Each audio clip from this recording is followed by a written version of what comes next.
Everyone wants to be happy. It's the one thing that unites people no matter their age, culture, or background. Yet, despite this universal desire, happiness often feels like something fleeting or even out of reach. We think happiness will arrive when we get the perfect job, the bigger house, or the recognition we've been waiting for. But here's the truth science is uncovering. Happiness isn't just about outside circumstances. Much of it depends on what happens inside your brain. And the good news is, you can train your brain to feel good more often. Why does this topic matter so much? Because for too long, many of us have believed that happiness is something we stumble upon by chance. We assume it comes from luck, fate, or external rewards. If life is going well, we are happy. If life gets tough, happiness disappears. But research in psychology and neuroscience tells a different story. Happiness is not just a reaction to life's events. It's also a skill, something we can practice and strengthen just like learning a language or playing an instrument. At the core of this idea is the way the brain is wired. Our brains are not fixed, they're constantly adapting. Scientists call this neuroplasticity, which simply means the brain can change its patterns of thinking and reacting over time. When you repeat certain habits, like focusing on gratitude, practicing kindness, or calming your mind, your brain starts to build stronger pathways that make those habits easier and more automatic. In other words, you can literally teach your brain to tilt toward positivity and well-being. This makes sense when you think about how easily negative habits stick. Imagine someone who always complains.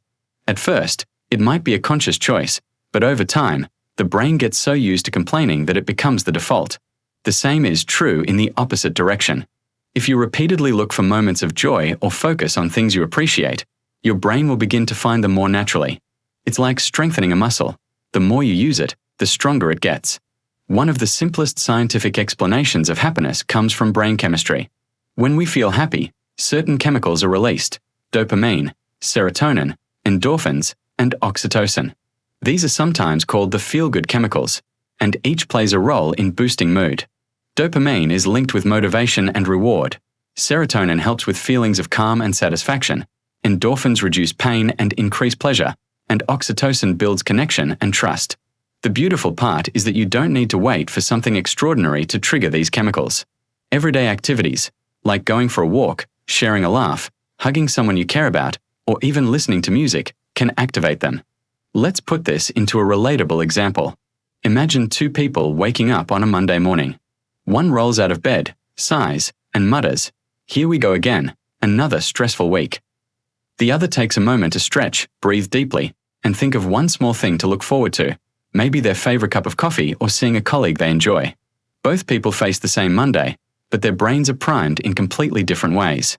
The first sets themselves up for stress and fatigue, while the second activates a more positive outlook that will influence how the whole day unfolds.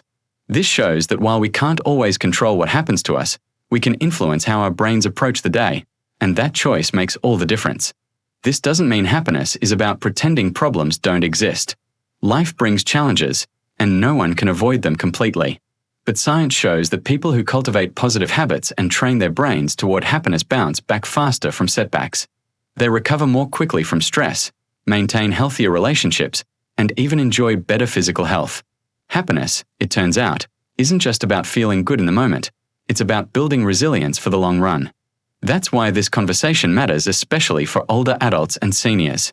As we age, we may face new challenges: loss of loved ones, health concerns, or changes in independence. It's easy to think happiness naturally fades with these transitions. But research shows the opposite can be true. Seniors who intentionally practice habits that boost happiness often report greater life satisfaction than they did when they were younger. They focus more on meaningful relationships, appreciate small joys, and spend less time worrying about things beyond their control. So, the science of happiness offers us both hope and responsibility. Hope, because it shows that happiness is not a gift given to a lucky few, it's available to anyone willing to practice. Responsibility, because it reminds us that we play a role in shaping our own emotional world.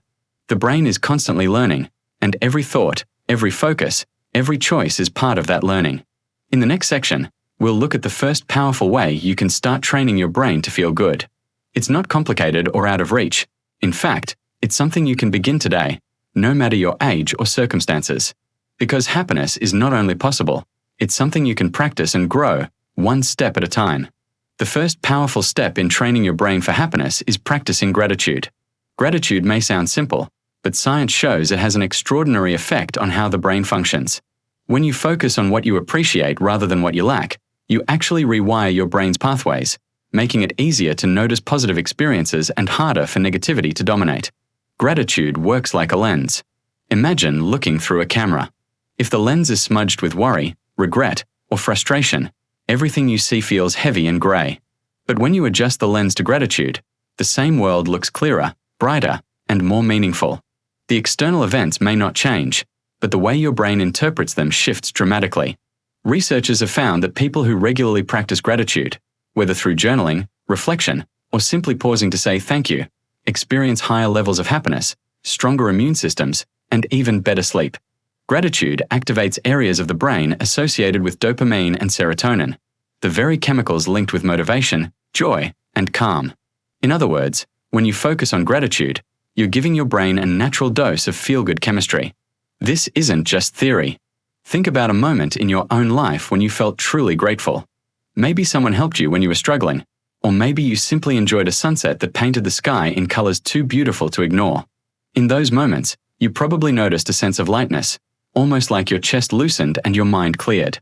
That feeling is gratitude working at the neurological level, calming your stress response and inviting happiness in. To make gratitude a habit, it helps to practice it intentionally. One common method is keeping a gratitude journal. At the end of each day, you write down 3 things you are grateful for. They don't have to be grand. Sometimes the smallest joys are the most powerful. It could be the warmth of a cup of tea, the smile of a neighbor, or the comfort of your bed at night. Over time, this simple act trains the brain to scan for good things rather than dwelling only on problems. Another way is to express gratitude out loud. When you thank someone sincerely, you not only boost your own happiness but also spread positivity to them. Imagine telling a friend, "I really appreciate how you listen to me." That single sentence can brighten their day and strengthen your relationship. Gratitude, in this sense, is contagious. It multiplies as it's shared. Of course, it's not always easy to feel grateful, especially during difficult times. Illness, loss, or disappointment can make gratitude feel out of reach. But here's where the science is remarkable. Practicing gratitude doesn't require you to ignore pain. It simply asks you to also acknowledge what is still good, even if small. For example, someone going through a tough medical treatment might still find gratitude in the support of loved ones or in the dedication of their doctors. That shift doesn't erase the hardship, but it softens its weight, giving the brain a chance to focus on resilience instead of despair. The benefits of gratitude extend far beyond mood. Studies show that grateful people tend to have stronger social bonds. When you appreciate others, you deepen trust and connection. In families, gratitude creates warmth. In workplaces, it fosters teamwork. In communities, it builds solidarity. Happiness, after all, rarely thrives in isolation. It flourishes in relationships. Gratitude is one of the simplest ways to nurture those connections. For seniors especially, gratitude can be a life-changing practice. As the years pass, it's easy to focus on what has been lost: youth, certain abilities, or old routines. But seniors who cultivate gratitude often report greater peace of mind and deeper satisfaction with life. They focus on the richness of their experiences, the lessons they've gained, and the presence of loved ones. This not only improves emotional well-being but also strengthens physical health, as gratitude is linked with lower blood pressure and reduced stress hormones. So how do you begin? Start small. Each morning, think of one thing you are grateful for before you even get out of bed. Say it out loud or hold it in your mind. At night, recall a moment from the day that brought you joy, no matter how brief. Over time, your brain will become more skilled at spotting these moments naturally. It's like tuning a radio. At first the signal may be fuzzy, but with practice, the channel of gratitude comes in clear and steady. Gratitude is not about ignoring the challenges of life. It's about making sure they don't overshadow the beauty that still exists alongside them. By training your brain to see the good, you give yourself a foundation of happiness that no setback can completely take away. This is the first step in the science of happiness, shifting focus from what's missing to what's present, from scarcity to abundance. And once gratitude takes root, it creates fertile ground for the next step, another practice that strengthens the brain's capacity for joy and resilience. In the following section, we'll explore this second move, one that turns happiness into a daily rhythm you can carry with you no matter what life brings. If gratitude teaches your brain to focus on what is good in life, The second powerful move for training happiness is the practice of mindfulness. At its core, mindfulness means paying attention to the present moment without judgment. It may sound simple, but in a world that constantly pulls us toward distractions, worries, and regrets, mindfulness is like a reset button for the mind. It quiets the noise of the past and future, allowing us to experience the here and now more fully. Science shows that mindfulness can change the very structure of the brain. Regular mindfulness practice strengthens areas involved in attention and emotional regulation, while calming the parts of the brain that generate stress and fear. Brain scans of people who meditate regularly reveal thicker gray matter in regions linked to memory, learning, and compassion. In plain words, mindfulness doesn't just help you feel calmer in the moment, it reshapes your brain to make calmness and focus easier to access in the future. Consider a simple everyday example. Imagine you are drinking a cup of tea. Normally, you might sip it quickly while scrolling on your phone or thinking about your to-do list. The taste and warmth pass by almost unnoticed. But if you practice mindfulness, you pause. You feel the heat of the cup in your hands, notice the rising steam, and really taste the tea as it touches your tongue. For those few moments, you are not stuck in yesterday's regrets or tomorrow's worries. You are present. That presence itself brings a quiet kind of happiness, the type that doesn't depend on circumstances but on awareness. Mindfulness is also powerful because it interrupts the cycle of automatic negative thinking. Picture this. You make a mistake at work, and your mind immediately says, "I always mess up. I'm not good enough." Without mindfulness, that thought grows and spirals. With mindfulness, you notice it as a thought, not as absolute truth. You step back and say, "That's a critical thought appearing in my mind." Just by observing it, the thought begins to lose its grip. You are no longer trapped by it, and in that space of awareness, happiness has room to breathe. For many people, mindfulness begins with meditation, but it doesn't have to mean sitting cross-legged in silence for hours. It can be as simple as taking 3 deep breaths before answering the phone, noticing the sensation of your feet touching the ground when you walk, or eating one meal without any distractions. These small acts anchor you in the present moment, and over time, they train the brain to stay calmer and more focused. Storytelling brings this to life. Take the example of a man named John, a retired teacher who found himself constantly anxious after leaving his job. He worried about his health, finances, and the future of his children. One day, his daughter introduced him to a simple mindfulness practice. Each morning, he would sit quietly for 5 minutes, focusing only on his breath. At first, his mind wandered constantly, and he felt frustrated. But over weeks, something shifted. The thoughts were still there, but they no longer controlled him. He began to notice the beauty of his morning walks, the sound of birds outside his window, and even the comfort of his morning coffee. His life hadn't drastically changed on the outside, but inside, he felt lighter. Mindfulness had given him the ability to live his days instead of worrying them away. The benefits of mindfulness ripple outward. People who practice regularly report better sleep, stronger concentration, and less reactivity in stressful situations. Relationships also improve, because when you are mindful, you listen more deeply and respond with more patience. In families, this can mean fewer arguments and more connection. In workplaces, it can mean more collaboration and less tension. In communities, it creates calmer, more compassionate environments. Mindfulness is especially meaningful for seniors. As people age, it's natural to look back with regret or forward with worry. But mindfulness brings attention to the present, reminding us that life is lived in moments, not in decades. Seniors who practice mindfulness often describe feeling more content with what they have and less burdened by what they cannot control. That presence brings peace, and peace is a deep form of happiness. Of course, mindfulness requires practice. At first, sitting quietly with your thoughts can feel uncomfortable. The mind resists and wanders, but that wandering is not failure, it's the training. Each time you notice the mind drifting and gently bring it back, you are strengthening the mental muscles that support happiness. Over time, just like physical exercise, mindfulness builds endurance and resilience. So if gratitude teaches us to see the good in life, mindfulness teaches us to fully experience it. Gratitude shifts the lens, and mindfulness sharpens the focus. Together, they create a brain more capable of joy, calm, and resilience. In the final part, we'll explore the third move, one that brings happiness out of the private space of thoughts and into the shared space of relationships. Because science shows that happiness is not just something we cultivate inside ourselves, it is something we give and receive through connection.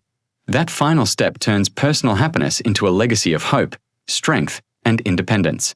If gratitude shows us what is good and mindfulness teaches us to live in the present, the third and final move in training the brain for happiness is connection. Human beings are wired for relationships. From the earliest stages of life, our brains develop through interaction with others, and even in later years, connection remains one of the strongest predictors of lasting happiness. Science tells us that while money, success, and possessions can bring short bursts of joy, it is the quality of our relationships that most reliably sustains well-being over time. Connection works on both an emotional and biological level. When we feel close to someone, our brains release oxytocin, sometimes called the bonding hormone.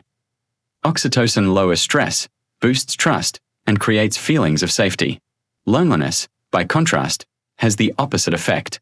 Studies show that chronic loneliness can increase the risk of depression, anxiety, and even physical illness. In fact, some researchers suggest that loneliness is as harmful to health as smoking or obesity.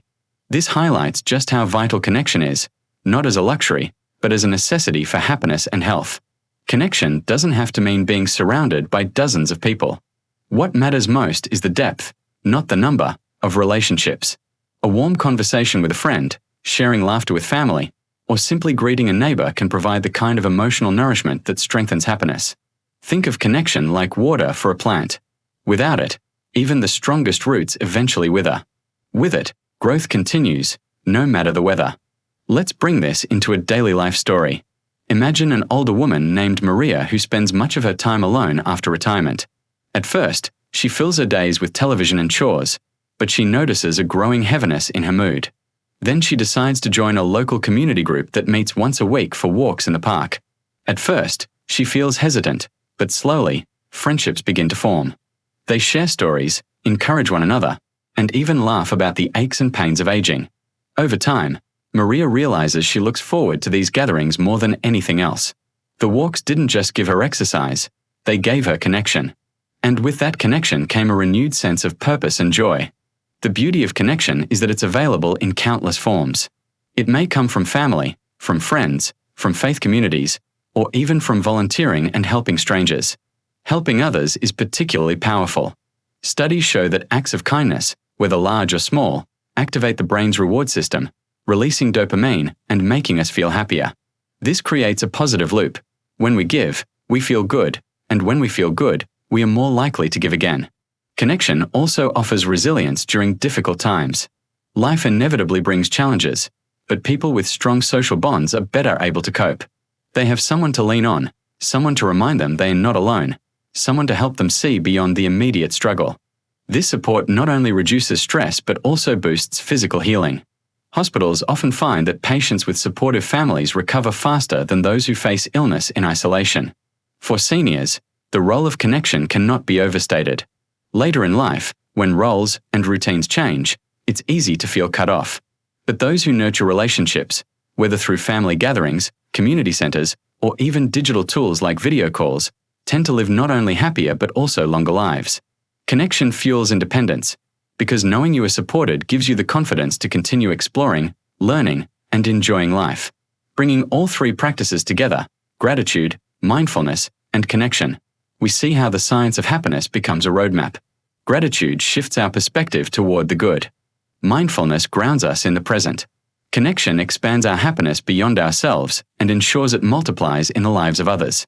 Together, these moves create a brain and a life more inclined toward joy, resilience, and fulfillment. The inspiring truth is that happiness is not out of reach for anyone. It doesn't depend on winning the lottery or avoiding hardship. It depends on small, daily choices to appreciate, to notice, and to connect. And these choices remain available at every stage of life. So if you've ever felt that happiness is slipping away or that it belongs only to others, remember this: your brain can be trained. Every thankful thought, every mindful breath, every meaningful connection is part of that training. Each act reshapes your brain, strengthens your spirit, and sends ripples of positivity outward. For seniors especially, this message carries hope. Life may bring challenges, but it also brings wisdom, perspective, and the chance to focus on what truly matters. By practicing gratitude, mindfulness, and connection, seniors can show the world, and themselves, that happiness is not just a youthful dream but a lifelong reality. Strength, independence, and joy can continue to grow with age. as long as the mind is given the chance to learn and the heart is given the chance to connect. In the end, happiness is not a destination to arrive at, but a path we walk every day. And with science as our guide, we now know the path is one we can train our brains to follow. Each of us has the ability to feel good, not by chance, but by choice. And the more we choose it, the more it becomes who we are.